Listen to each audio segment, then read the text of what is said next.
Welcome to lesson 20, and we're going to be talking about yummy low-carb meals that you can make at home. I grew up cooking from before I went to school, and that was just part of my upbringing, and I knew how to cook things, I knew how to bake things, and then I went to cooking college, and then I cooked for 28 years in my 2 marriages, and I've, of course, since continued to cook. But the way I've cooked in the last 2.5 years is different than the way I cooked before because I'm cooking these one ingredient foods. So I've had to learn some skills that I either had forgotten or that I didn't know before, and I've been trying to be creative and not get too monotonous in how I cook things because I usually don't like cooking from recipes. I'll read a recipe and then I can do it differently, or I can make it better, or that looks like it takes too long, or I don't have all the ingredients and then I wing it. And then of course I can't repeat the recipe. But that's just me. If you like to follow recipes, that's fantastic because then you're going to have the same results every time. So if you're going to cook low-carb meals at home, you're going to need some supplies. In my cooking class videos, you can see all of the pans and the utensils and the knives and etc. that I use. This is just a sample of some of them. And of course, you're going to need some spices if you're going to cook from scratch. And it's not actually too hard. And nowadays, there's so many wonderful cooking videos out there. The Food Network, of course, but like on YouTube, there are so many amazing recipes. In some ways, we don't have an excuse to not know how to cook from scratch, but if you haven't done it before, it can feel intimidating. That's one reason why I filmed myself showing you how to do it, and it's not actually too hard if you have some space. Maybe you only have 1 or 2 pans. Well, you can just make a smaller amount or do it in batches where you cook one and then you cook another. And I show some of that too. And it doesn't have to be too complicated. I hope I can pass on some of those ideas and skills to you so that you can realize that you can learn to cook some food from scratch if possible, which will save you money and it will be more nutritious because you know what you're putting into it. I'm sure you'll feel healthier when you start to cook more of these one ingredient foods. So the cooking class is divided up into 7 videos so that they're not more than 30 minutes each video. And I've got part 1. So batch cooking saves time. So I talk about that in the video. I talk about choosing the pots and pans and the dishes that you're going to cook them in.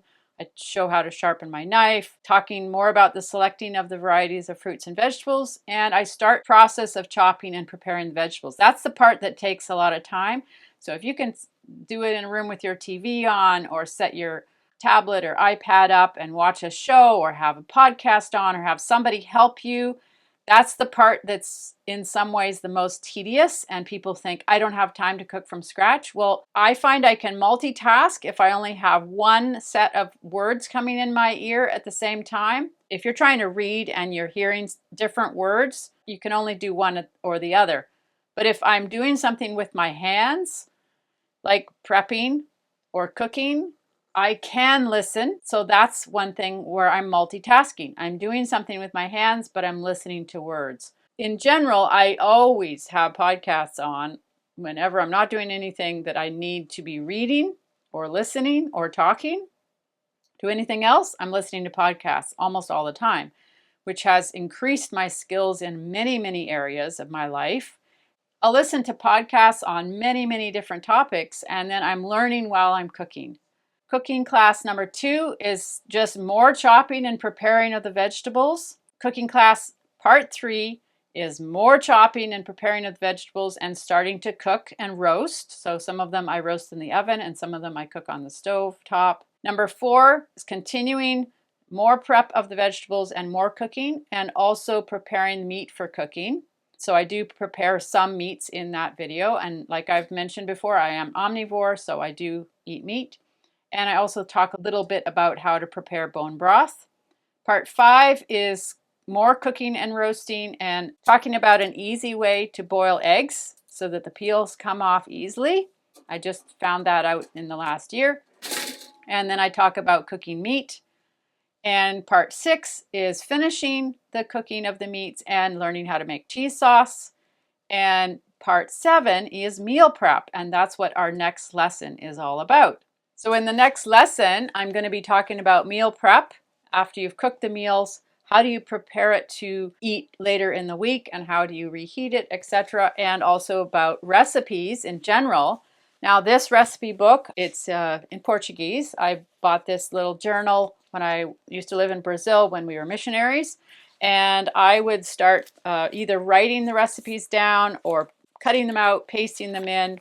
But almost all of these recipes were ones that I used to eat when I was yo-yo dieting or when I was more overweight or obese. And so many of these are baking recipes. And I honestly am sad when I look at it because I remember how many times I made these recipes, the cookies, the cakes, the pies, the breads, and I made a lot of people happy, and I like to eat it too. And so I almost never open this recipe book anymore. I would take it with me back and forth when we would go back and forth from Brazil and across the country. And so it was a really handy thing to have instead of having multiple cookbooks. I will keep this. I've photocopied some pages for my kids, my older daughter and my son who aren't living with me anymore, because sometimes they say, Mom, where's that recipe for the chocolate chip pancakes or something like that? So I have it, but I don't use it hardly anymore. So I had to create a new cookbook for myself when I was doing this and learning, how do I cook with one ingredient foods? How do I cook keto? How do I cook low carb? This is not familiar to me.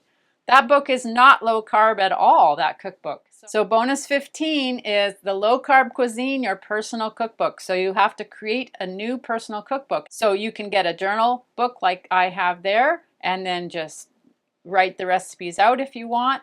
Nowadays, I also have Pinterest. I love Pinterest, and I have many Pinterest boards. They're called boards, where it's a group of all of the pictures that you've pinned in there. And I've got lots of recipes in there based on the types of foods that I want. So I have a board that's related to keto foods, etc. So this bonus is your personal low-carb cookbook. Take your cooking skills to the next level. Now, this is also not necessary for you to download, but I just wanted to give this to you as an idea when all the cookbooks that I have in my house aren't low carb, and this is where you create it for yourself. If you wanted to print these out, and then every time you found a really good recipe and you tried it and it worked, and then you can write it out. Maybe you could put this in a binder if you want. It's just an idea to say, oh yeah, I'm going to need to learn a new way of eating if I'm going to have a different body, and a new way of cooking if I'm going to have a different body. We really do have to change in order to get a different future. And this was part of it for me. And I tried all kinds of recipes while I was losing the weight, and I just narrowed them down, made it more and more efficient. And that's what you're seeing in the cooking videos, is the easiest, the simplest way to go. But maybe you love following recipes, and that's why I included this, because you might say, I love this recipe, I want to cook it all the time, and it's got 20 ingredients or 15 ingredients, and I want to remember how I cooked it. So if you want to download this and maybe print it out, otherwise just get a journal book like this and start writing down new recipes for this new way of living where you're going to be eating more low carb. In the next lesson, I'm going to be talking about meal prep, how to put all of the food that you've been cooking into containers, what to do with it, how to reheat it, etc. So hope to see you in the next video.